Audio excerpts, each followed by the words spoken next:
Hey guys, welcome to another edition of Doing Things Dan's Way. So we're back on the G37 today, and what I have is pulsation in the brake pedal that I've had for quite a while. It's really annoying. You get off the freeway especially and you just get lots of pulsing, and obviously that's bad rotors. The rotors are warped, and this car is pretty notorious for warping rotors. So you can take them off and have them turned, and do that at O'Reilly's or someplace like that, or for, you know, 45 bucks you can buy another set. I'm going that way this time, just to try it out. I've had them turned before, they last for a while. A year or two later, they're back again, warped. So I bought brand new rotors, so I'm going to show you how to get through this process. So we're going to jack up the car, pull the tire, you have to pull the brake caliper completely off to get to the rotor itself. So we'll pull the brake caliper off, pull the rotors, clean up the mounts that they go to, and put it all back together again. And in this process, of course, you do want to also replace your brake pads, because you want a fresh set of pads on there that doesn't have any uneven wear. And we'll be looking for uneven wear to see if the caliper itself has any issues that would cause one side or the other to drag, or to cause the brake pads to wear unevenly. So let's get started. This project needs a few different things. You're going to need some brake cleaner. You want to have a breaker bar. You're going to need 21 and 22 millimeter sockets, some brake lubricant. You need a 14 millimeter wrench. Instead of new brakes, new rotors, you might want to have a impact hammer or drill. Of course, your chocks, the jack, all that fun stuff. And you may notice I put the car up on ramps and then I use the jack. I just have trouble getting underneath this car well enough because it's so low to the ground. I just kind of find it easier, and I also like to climb under there and look around first. So I put it up on the ramps, then I jack it up and pull a tire and just pull the ramp out of the way. So it's a little odd, but that's just kind of what I've been doing.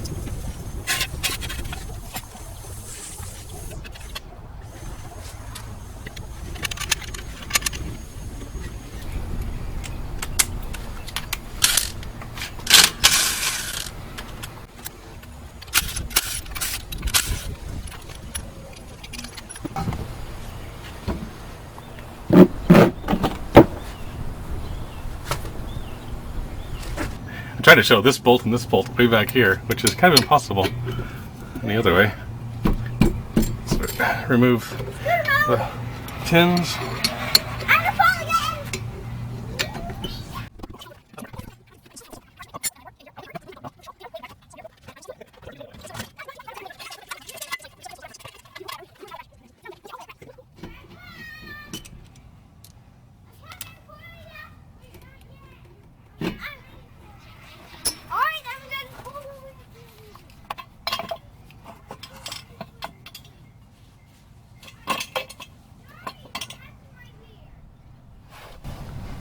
Just creating a nice safe space for this to sit on a jack stand. It doesn't stress out this wire here. Just getting it out of the way enough so that I can now get to this bolt right here and this one back here, which this wire tends to get in the way of, so I'm going to pop it off. I just came over! So we get access to that right there and here. This is a 22. Alright,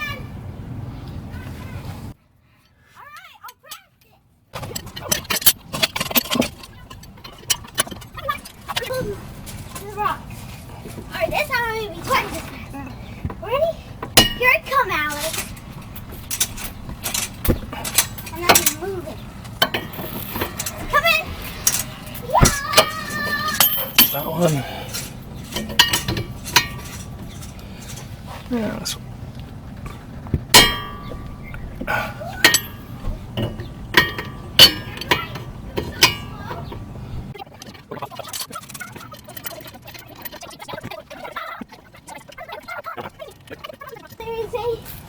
have my G37 the highest speed ever. Okay. And I break it for them and she picked the one with the right arm. See, the rotor is going to be stuck on to the hub assembly. So sort of just beating on it to get it off. The quick and easy trick is to use a 1/4 20 bolt. So you thread on a 1/4 20 in the extra hole that's in the rotor. Is wrench down on that, and what you'll find is that just forces a gap against the hub and the rotor, and it pops it loose. This is the guaranteed way to get it to go. It slides right off. What you see there is a fair bit of surface rust on the rotor itself and on the hub here. So what I do is I go through and just sand off wire brush and do a light sand just to make sure there's no little bumps or any other surface imperfections that would keep the hub from sitting flush to the rotor to the hub, that is. Now here on the caliper assembly, we're going to take off the old guide clips. When you buy brakes, it should come with another set of clips. Just replace them. Just pop them off and snap them back in place exactly how they were. There are differences between the two sides, so just kind of match them up and snap them in place. This first one has kind of a little pin that sticks up in the air. That's going to clip into the brake itself. You'll see a pretty obvious place for that to go. It just makes it pretty hard to line it all up and get it in place when it's time. What I'm doing here is going to put the rotor on just with a couple bolts. And now we're going to pull out the guide pins. So the guide pins allow the caliper to slide back and forth and center itself on the rotor. So I just wipe off the extra grease that's there, just clean it up, and we're just going to apply a new coat of grease to these. Just goober it on and then just kind of thread it in to try and get as much of that grease up inside as you can.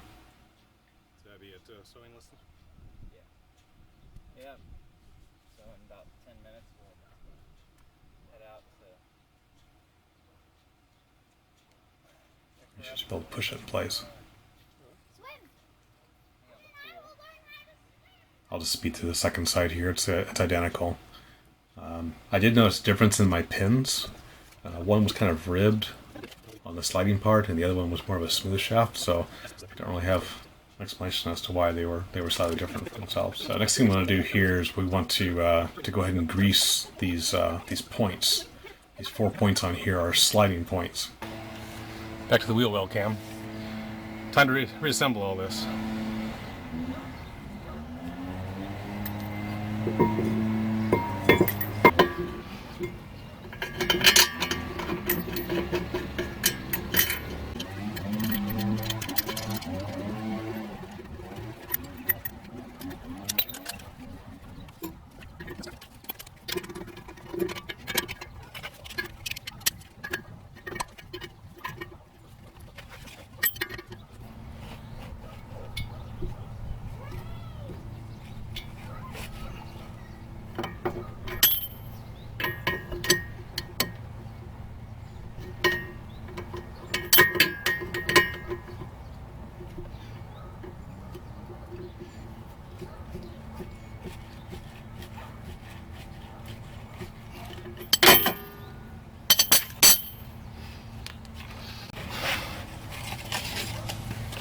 Okay, that's time to retract the calipers.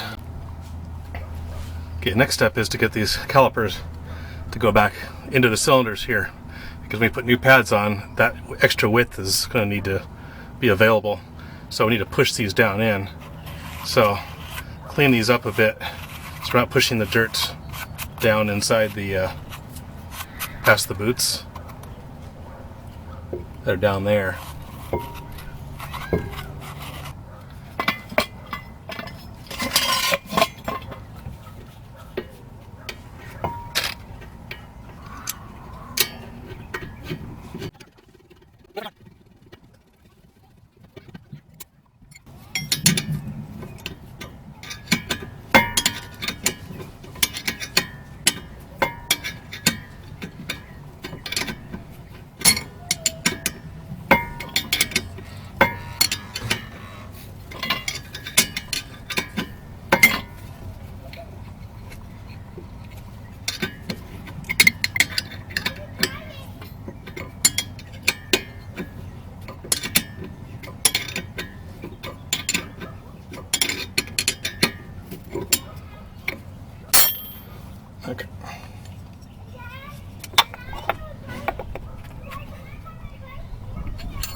that in there.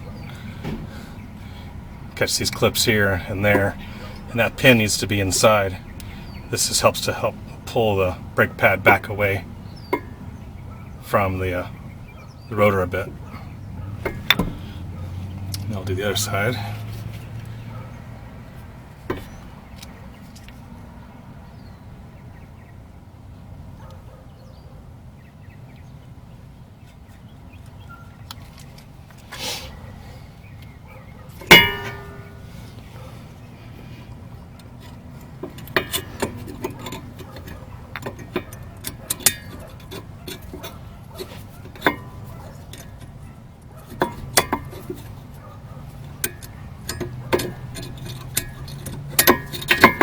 Really hard to see.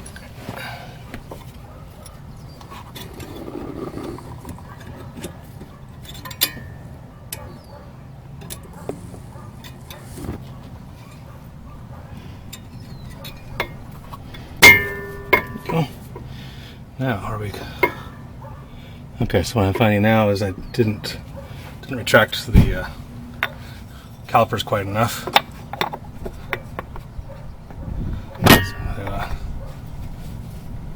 Take a look at my fluid level first here.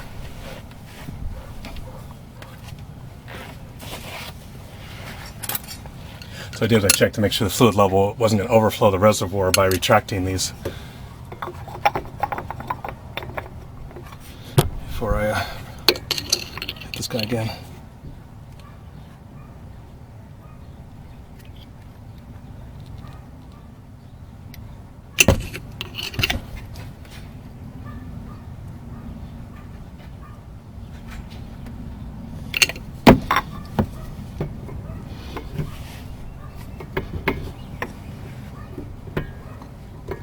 So close.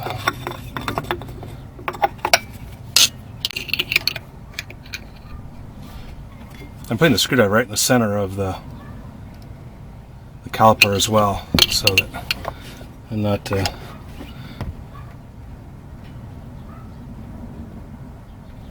pushing them sideways. No.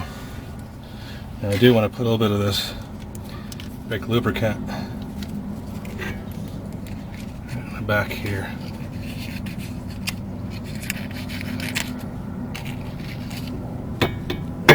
That's going to touch. This prevents squealing. This is a whole different story back there.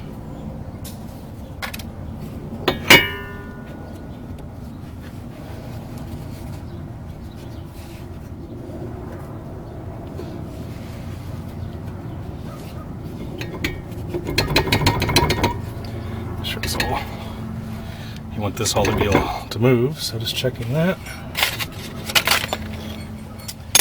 And the other screw here.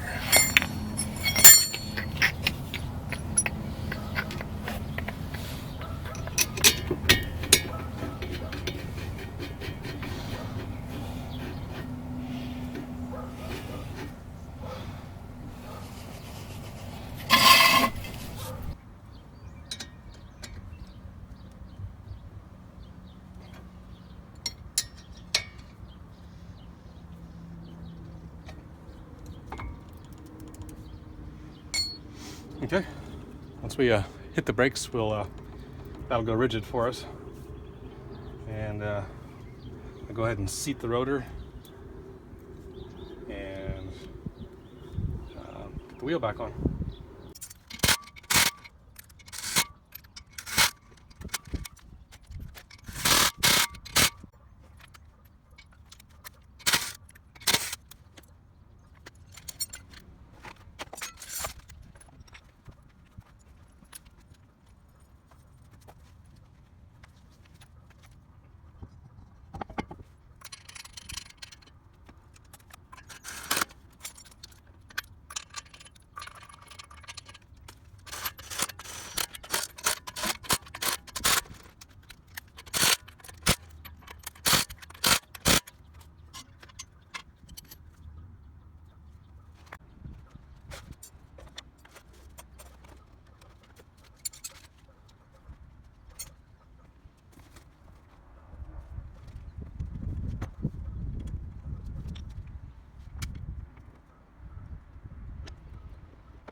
Okay guys, now that we have new rotors and new brakes, we need to go through a break-in process on the brakes themselves. So what this involves is warming up your brakes, and that's just, driving around doing a few normal stops just to get the brakes nice and warm. And then what you need to do is 6, 8, 10 hard braking steps going from 60 miles an hour down to 10 or 20 miles an hour. You don't want to stop. You just want to get up to 60 miles an hour, brake pretty hard, not like anti-lock brakes hard, but just hard braking down to about 20, let off the brake, accelerate back up to 60, let it run for at least 30 seconds or so, let them cool down a bit, and then hit it hard again, and do this 6, 8 times, maybe even 10 times. And what this is going to do is it's going to seat the brakes into the rotors, and this kind of thermally treats the brakes as well. Now what I've seen and what you're supposed to see is that the brakes go from that nice shiny brand new silver look to you're going to get kind of a bluish patina kind of across the surface there, you can see. And that's what you're going for. Now your brakes are probably going to smoke a bit. I mean, this isn't crazy hot, but when you're done, you're going to smell them, and there's going to be a little smoke, which is okay. Now we're not trying to like totally cook them or start any fires here. We're just trying to seat the brakes properly. So do it a number of times, get out and look, see if you've got that nice blue patina, but try not to sit with your brake pads up against your brakes, up against the rotors in this whole process. You want them to stay free and clear, so just continue rolling. So the trick to all this, of course, is to find some backcountry road or some kind of, some road that you can roll for a number of miles on with no one around to be able to do this. So that's something you have to figure out. Now once you've done the break-in procedure, what you can see, hopefully you can see that in there. See the difference between this area here and the kind of bluer tone? That's how you know that you've gotten your brakes broken in properly. So that blue zone is where the pads actually are touching. Well guys, that's putting your rotors and brakes on. This is doing things Dan's way, and hope this is helpful. You can click to subscribe. There's a couple other videos here of things I've done on the G37. Go ahead and click on those, and we'll catch you next time.